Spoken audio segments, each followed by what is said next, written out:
Welcome to the next project. This is episode 2 in my Fender Starcaster Extreme Mod Project series. In this episode, we're going to do a lot of things neck related, so let's start the next project.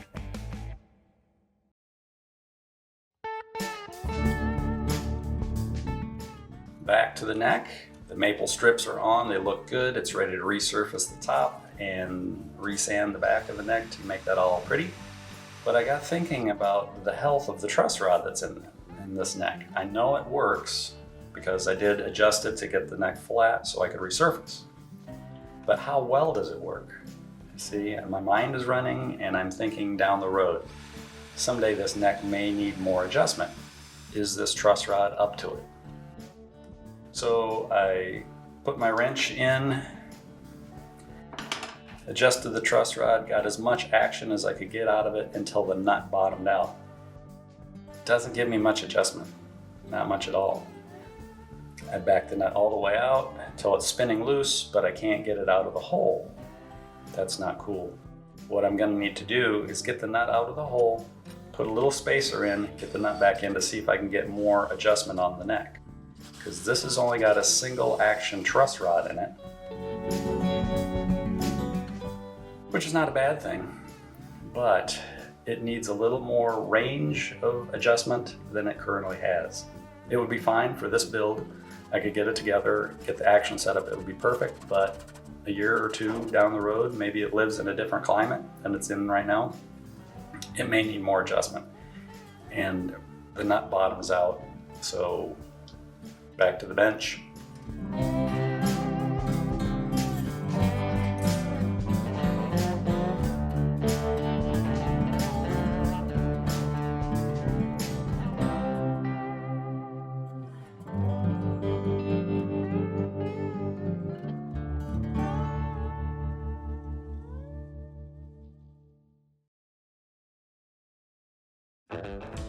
Here we go, we're knocking down the excess size of the maple binding that we added using a cheap little block plane with a semi-sharp blade. Yes, I do need to sharpen the blade in that thing. Moving right along, have it strapped to a laminated chunk of oak beam that I use for clamping next to. And I'm easing and straightening out the radius on the back of the neck, and we can see the high spots and the low spots showing up pretty good right now. This is kind of a tedious process. Fortunately, the bulk of the shaping is already done. Now it's just a matter of taming what's there and getting it all to move in the same direction.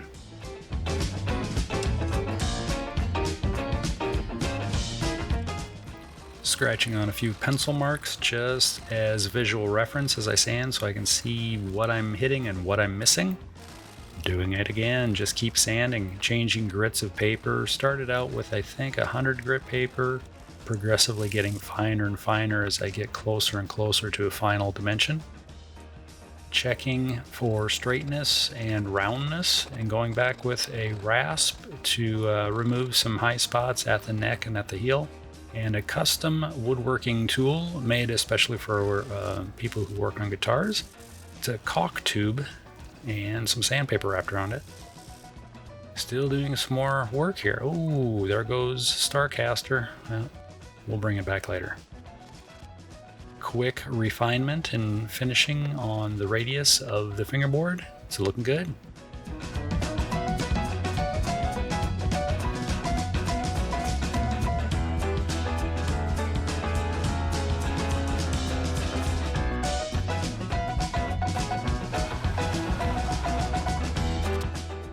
It appears that guitar making is all about sanding. I wish I would have known that years ago. I would have chose a different hobby. Something that doesn't include a lot of sanding. Adding proper personal protective equipment and doing more sanding. Actually, I'm trying not to sand my fingerprints off my fingers by using the tape wrapped around them.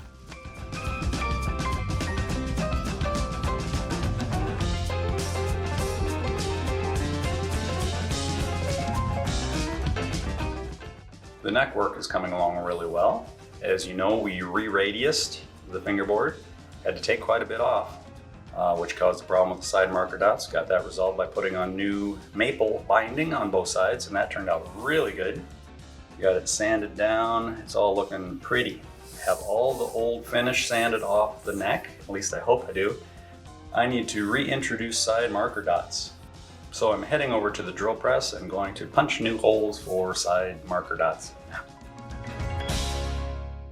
Making marks for new marker dots. I'm using the seam between the new maple binding and the existing neck as my straight line to drill into, so the marker dots split that line, or straddle it. So that helps me get everything pretty much aligned, and then it's just a matter of targeting in between frets and also drilling on the right fret. That's important too. As I started putting the marker dots in, I initially tried to drop a little dab of CA right in the hole, but that was pretty messy. Then I switched over and just started dipping the tip of the dot material in the CA and then pushing it into the hole. That was a much cleaner approach. I should do that more often. I'll forget. The neck is ready for finishing, but to start the finishing, we're going to use some Birchwood Casey walnut stain. This is gun stock stain, and this is maple neck. It's not a walnut neck, but I'm going for more of an earthy tone, not the Fender amber yellow maple color. Definitely not the yellow color that people call amber. I'm going for more of an earthy tone, not necessarily the caramel, roasted maple or baked maple, but more toward that than the yellow. I'm putting it on thin, putting on multiple coats. We're hoping for the best.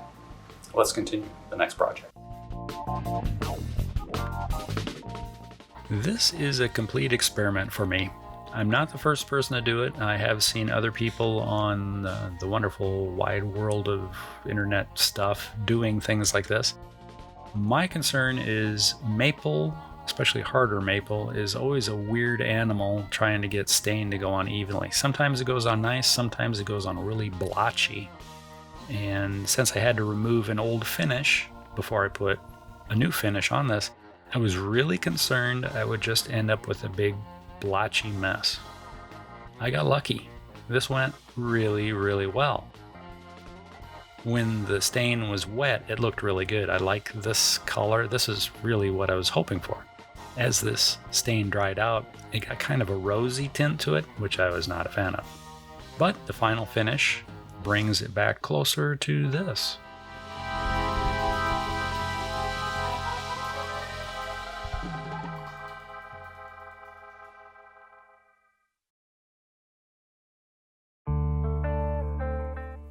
The stain instructions say to let it dry for 24 hours before applying True Oil as a top coat. So, while the stain was drying, I decided to add super glue to the fingerboard. And it's a pretty simple process, at least the way I do it. It does take some time. If you've seen any of my other videos where I'm doing this process, you'll recognize my work process. I use thin CA. Basically wipe on a thin coat. Wipe it on, let it dry 1 or 2 minutes, depending on the temperature and humidity and everything. Then I wipe on another coat and another coat and another coat, giving it a minute or two in between coats. After I have about 5 coats on, or 1 set of coats, I let it dry for 5 minutes or so, and then lightly sand it to knock down the high spots. Then I repeat that whole process for a total of 20 to 25 coats total, or until I get really sick of doing it. Then I let it dry until I have time to get back to it. I'll come back and do a final finish, sanding, leveling, and polish it to whatever I want. Here we're moving on to adding True Oil. This is actually the next day. And I'm just putting on 1 quick coat here. I have to put the neck aside. I wanted to get something protective on the stain.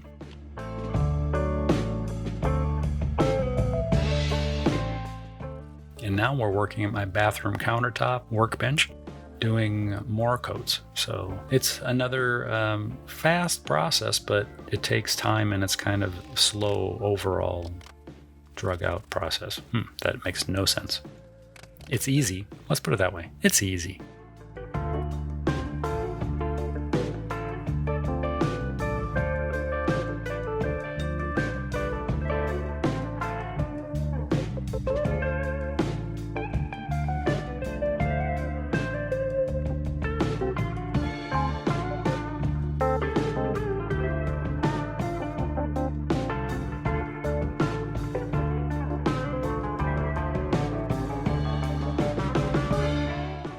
At this point in the process, I only put on 6 coats of True Oil, but I will be putting on a couple more after I apply a new headstock decal, which is in the mail.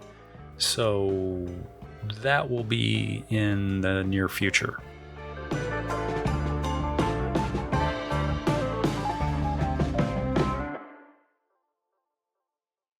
It's time to start working on the body, and I think it's a new can of worms that I've just opened.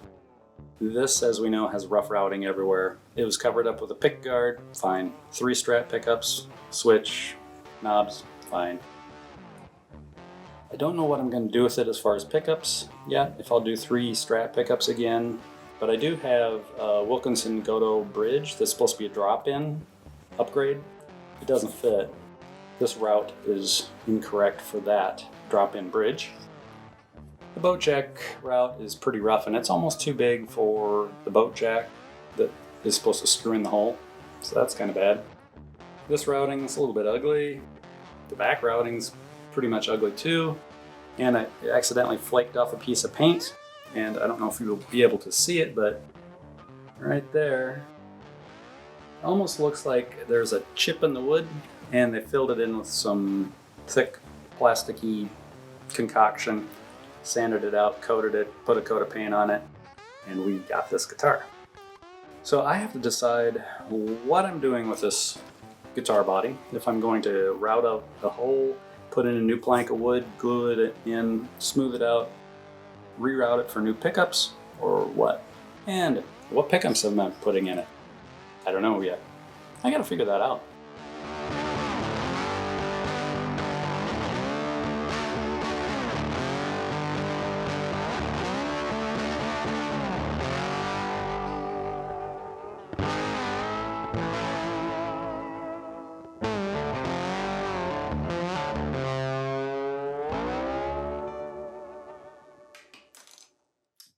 Oh, that's not cool.